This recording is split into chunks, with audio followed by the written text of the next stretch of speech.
This guy, Shahid or Shahid, I don't even bother learning what his name is, Bolsen, who's also had this huge rise in popularity. Why, I wonder? How? How? Why? The same with Faris Ahmadi. How are these no talent hacks so popular? Is it, fake followers? What's going on? So let's see what Bolsen, like maybe some of you don't even know about this guy. He literally came out of nowhere, as you're saying in the comments. And what is his message? I think you might be surprised. This is a video he released last week, I think.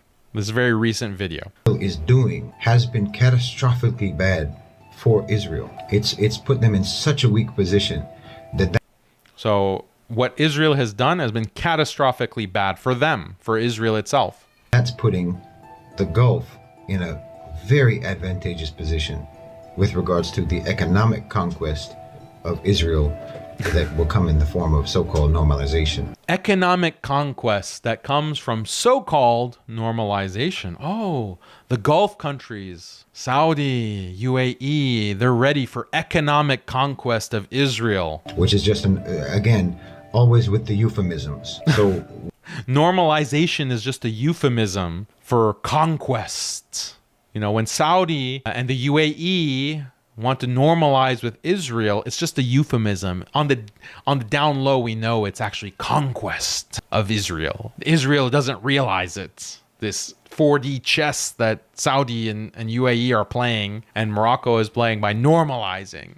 When, and it's not a matter of if, but when, the Gulf countries, the Arab countries, the Muslim countries economically conquer Israel, they will call it normalization. Because they can't accept it, they can't acknowledge what it really is. It will be the economic conquest of Israel, and they're in the weakest position that they've ever been in. Economic conquest since the beginning of that satanic project, and they're just making it worse for themselves. With every day that this genocide continues, they are dismantling their own economy. They're dismantling their own ability to resist economic conquest by the Arabs. Look how shifty his eyes are. His eyes keep shifting because he knows what he's saying is complete BS. We're going to economically conquer Israel. That satanic genocidal state, we're going to conquer them economically by normalizing with them and giving them everything they want. We're going to economically conquer the satanic state by doing everything that they want. Like, who falls for this? Like, unfortunately, there are many Muslims who, I don't know why, it's like very plausible. They're not maybe listening very carefully. They just hear Israel is satanic and they go, oh, that means that this is our friend, pro-Palestinian activist Shahid Bolsen. Maybe, but he's pushing for normalization. He's advocating normalization with Israel, which is exactly what Israel has been wanting and pushing for since its entire existence, basically, to normalize with its surrounding neighbors in order to neutralize any kind of threat against them so that they can continue to genocide and continue to ethnically cleanse and basically secure their illegitimate occupation state without contest from any of the surrounding Arab countries in the Middle East. That's what Israel wants. That's what normalization means.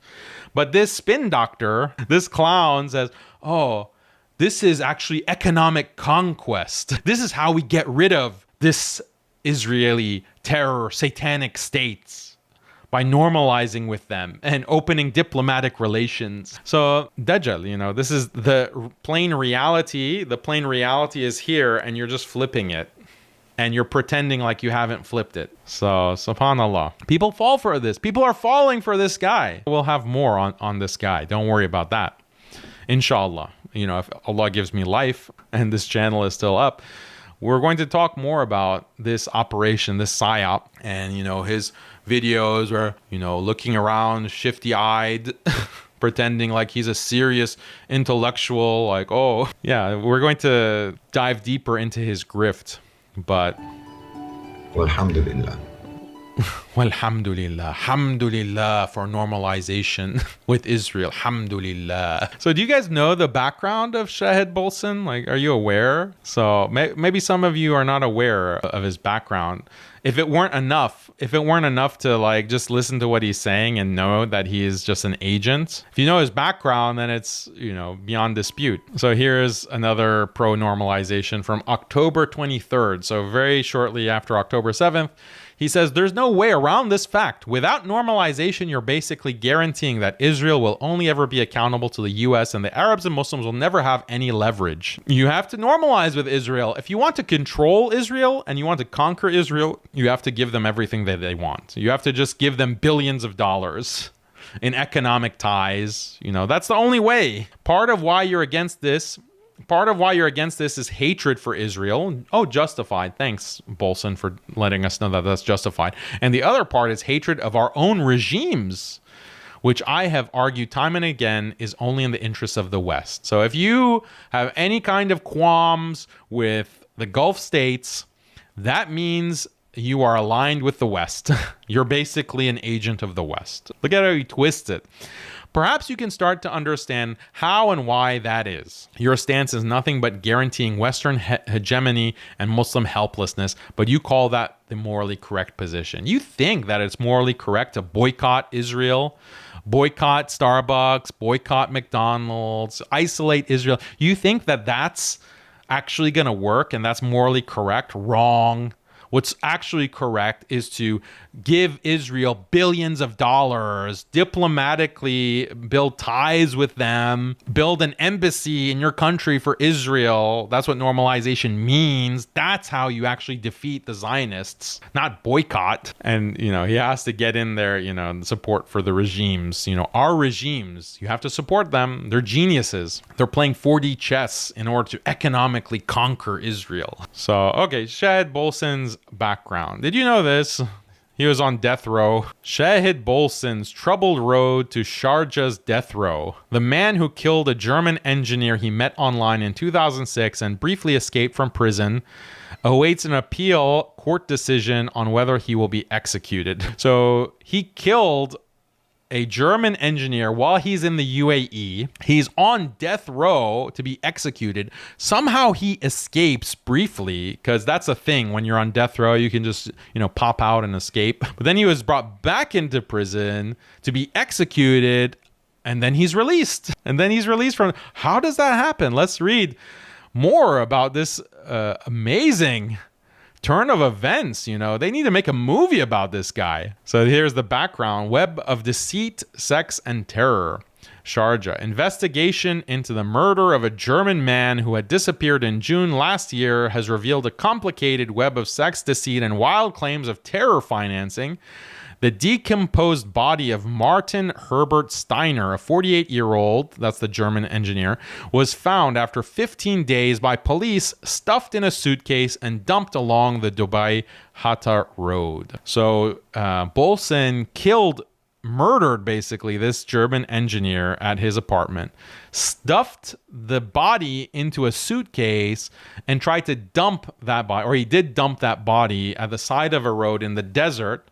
Then he tries to escape, but not before using that engineer's credit card to buy $20,000 worth of electronics. So he used the guy's credit card, this German engineer. He's a tourist. He uses the credit card after killing him for $20,000 in goods and then tries to escape the country. This is Bolsen. This is the amazing political mind that so many, unfortunately, are listening to. So then, okay, that's one article. Okay, then here is more details. 2 people were later arrested. Shahid Polis, I guess, is another name. Like, he has many names that he goes by. Not Shady, of course, but Shahid Polis is another one. An American in his mid-30s has been charged with premeditated murder, while his Ethiopian partner, Fozia, is being charged with aiding and abetting the crime, theft, and having an illicit affair. Steiner's relatives are calling for the death sentence against the American suspect, who has been seeking the family's pardon, according to his lawyer. The victim's family in Germany rejected the plea. The Sharjah Sharia Court of First Instance, which was seeking the parents' pardon on the suspect's behalf, will issue its verdict soon. According to details obtained by Gulf News, Shahid Bolsen, a convert to Islam, entered the country on a visit visa using a forged British passport. Yeah, that's a normal thing, to just have a forged British passport that's authentic enough for you to get into another country like the UAE. He launched a website which promoted sex with men and women. He shaved his beard and posed as a gay person on the website. The Ethiopian woman Fozia contacted police Shahid after reading a newspaper advertisement for a housemaid. They started an affair and she moved to live with him. The suspect posted Fozia's picture on his website, describing her as a woman from the Middle East offering sex for money. Oh yeah, this is all standard stuff. This is what tourists to the UAE do all the time. Okay, so then this is the Denver Post. Okay, so anyway, this is after he gets out of prison. So he's on death row for murdering this German tourist, luring him to his house by basically offering prostitution through a website, posing as a gay man to lure this engineer. Then what does happen? How does the crime actually take place? The engineer was suffocated through chloroform. Like basically there's a chloroform rag put over his mouth and he died. And Shahid stuffed him in a suitcase and threw it in the desert, and then went on a shopping spree. Now, how did he get out of prison? How did the UAE let him out? Don't know. And this is something that when Shahid is asked, or Shahid, whatever, when he's asked, how did you get out of prison? His explanation is what? Oh, well, I just told them my side of the story. It was just an accident. It was an accident. It was an accident? How can smothering someone with chloroform be an accident? It has to be premeditated. Like, people don't usually have chloroform sitting on their kitchen counters. Like, what kind of accident is this? Shahid doesn't explain. So according to Shahid, what happened, and he has videos on this explaining like what happened, the true story. Like, oh, the judges heard this and the UAE and said, oh yeah, makes complete sense. And they just let him go. They just let him go apparently. But what happened, according to him, is that, oh, you lured, basically Shahid was so disgusted by these Europeans coming to the UAE and using prostitutes. He was so excited that he set up a trap to trap these tourists. So that's why he created a website, to trap these Europeans. So the Europeans come to his house, and then the plan was to just tie him up and do what? Don't know. Just tie him up. And then when that German tourist came to his place seeking prostitution, things got rough. A fight broke out. And then Shahid accidentally smothered him with chloroform. Like, do you know what chloroform, like how in a scuffle or a fight are you reaching and able to get the chloroform and put it in someone's mouth? That's not an accident. That's not like, it's not like he tripped and fell and knocked his head and bled out. Okay, that's more plausible. Like, oh, there's a tussle and then you trip and fall and then he gets his head broken. Like, okay, that's plausible. But chloroform over the mouth? That's not an accident. So according to Bolsen, oh, it's completely innocent. I was just trying to fight prostitution by pretending to be a gay prostitute myself. Subhanallah. So who falls for this? Apparently a lot of people. Because when I post about this on my X account, you have these fanboys. Like, even like, okay, maybe you can understand how someone like Yasser Qadi or Omar Suleiman or whoever, they have these fanboys because, yeah, Yasser Qadi is a reformist and puts out all kinds of trash, but he does have some Islamic content. He does inspire people with Quran or with Hadith. Omar Suleiman, the same thing. He does have inspirational things that you can get it, like why someone likes Omar Suleiman. I get that. I understand. But Shahid Bolsen, like, how does he have fanboys? Like, what redeeming qualities is there? Is it because he's like putting his hand here and like talking like he's an intellectual? Like, is that like so amazing for some of these people? Like, wow. Wow, he's saying some deep things. Oh, normalization means economic conquest of Israel. Wow. What is redeeming? Like, is he inspiring you? Is he like, I don't get it. I don't get it.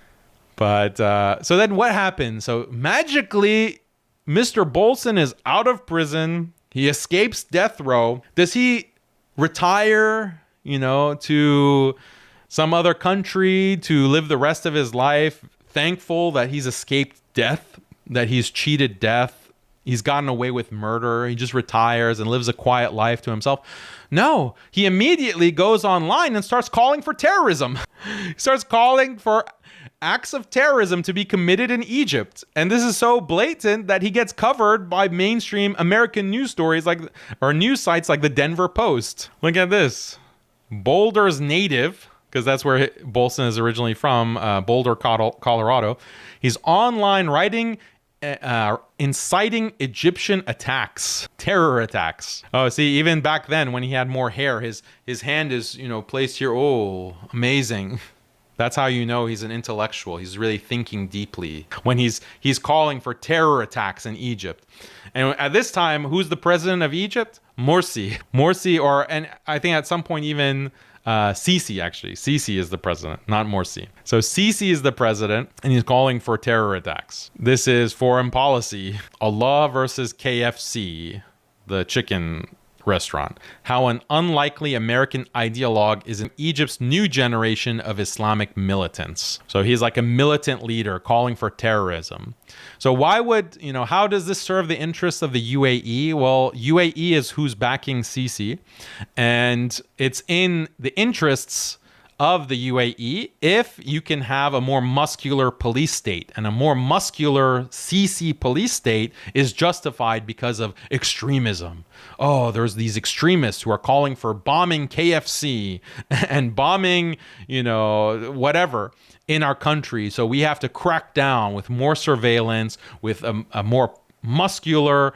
We have to basically put in place emergency laws that restrict freedom, that restrict speech, that restrict protest, because we have this terror threat.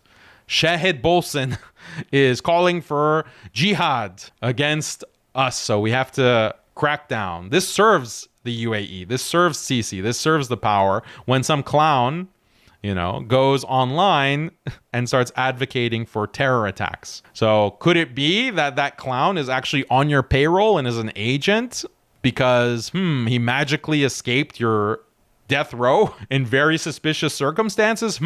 I wonder. Even the New York Times is covering him. Online, American helps fuel attacks in Egypt. So imagine, this guy is actively calling for terror attacks, but he's perfectly fine now. He's online, has a nice platform on YouTube, has a nice profile on X, no consequences, no, prison time, no nothing. Wow, he's so lucky. He's like the luckiest man alive. Can you believe this? You have brothers who have gotten mixed up because of online. They haven't been calling for terror attacks. They didn't kill anyone, but they just were in the wrong forum online, and they've been locked up for material support for terrorism. We have brothers in America.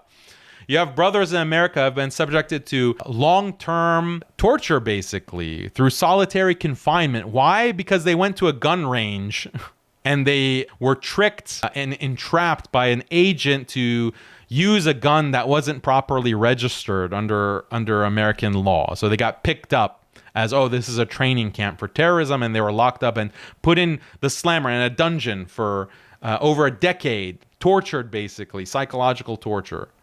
But Shahid Bolsen is so lucky that he can openly, online, advocate for terror attacks, and the man is free as a bird. No problem. Have your YouTube account, have your X profile, do your videos with your hand on your chin, and no problem. SubhanAllah. So there's nothing shady about any of this. Nothing shady or questionable. So believe it or not. Oh, here's another article from The Telegraph. Vodafone and KFC, an Egyptian Islamist new hit list inspired by American Muslim convert. Shahid Bolsen, born Shannon Morris, served time in Dubai for killing a German businessman and hiding his body in a suitcase. Now he inspires young radicalized Egyptians with online calls for action. So yeah, nothing questionable or shady about any of this. He served time in Dubai for killing a German. Yeah, that's the way that the legal system works. You just serve time for murder. And it wasn't even like long. It was less than 7 years. And then magically Shahid Bolsen comes out and he's the biggest advocate of the UAE and Saudi. He's the biggest fan, and he's also somehow the biggest proponent of normalization with Israel, which is what these governments want. Wow, what a amazing coincidence from the luckiest man alive, the luckiest online extremist alive, Shahid. So anyway, this, believe it or not, everything that I've talked about is just scratching the surface of Shahid Bolsen. There's like so much, and we'll have more segments on him in future episodes, inshallah, if I'm alive. But just look him up if you're too curious. But we're just scratching the surface. Like, you could really make a movie about this guy and his, life, as this agent. But we'll have more. Like, it's shocking. It's hard to believe that this is real. But unfortunately, you have some Muslims. I don't understand. Like, do you guys not have Google? Like, you can do a Google search.